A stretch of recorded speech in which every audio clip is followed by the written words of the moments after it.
Hello guys, আজকে কিন্তু চলে এসেছি জলঙ্গি পদ্মা ভবনের সামনে। আর ঠিক পদ্মা ভবনের সামনে আছে আমাদের মুকলেশ ভাইয়ের চপের দোকান। এখানে দেখবো কি কি টাইপের চপ পাওয়া যায়। আর এখানকার একটা জিনিস খুবই নাম করা আছে, এখানকার ঘুগনি। এখানে খাসির মাংস দিয়ে ঘুগনিটা যেখানে পাওয়া যায় সেটা খুবই দেখি টেস্টি আর খুবই স্পাইসি আছে। তো চলো সোজা দোকানে গিয়ে জিজ্ঞেস করব দোকানে যা হচ্ছে।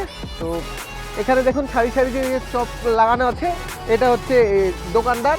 এখানে নিয়ে এসে ক্যামেরাটাকে, এটা হচ্ছে দোকানদার। তোমার কাছে কি কি টাইপের চপ পাওয়া যায় একটু বলো।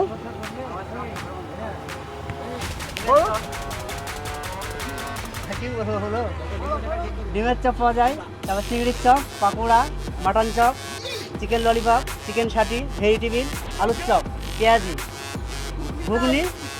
হ্যাঁ, ঘুগনিটা স্পেশাল, সবই স্পেশাল পাওয়া যায়। এখানে যত রকম মাল আছে সবই স্পেশাল।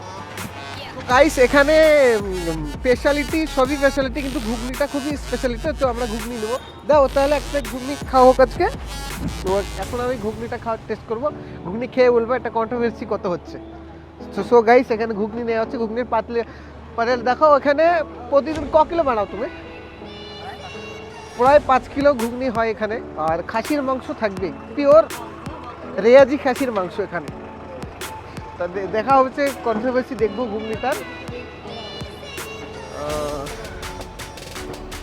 ঘুগনি দেওয়া হচ্ছে এই এই হচ্ছে ঘুগনি। আর এটাতে কিন্তু খাসির মাংস, দেখুন এই যে খাসির মাংস থাকবে। আর এত কন্ট্রোভার্সি এখানে আছে। আর যারা আপনার ফেসবুক থেকে দেখছেন, ফেসবুক পেজটা ফলো করবেন, ইউটিউব চ্যানেল থেকে চ্যানেলটাকে সাবস্ক্রাইব করে দেবেন। Thank you.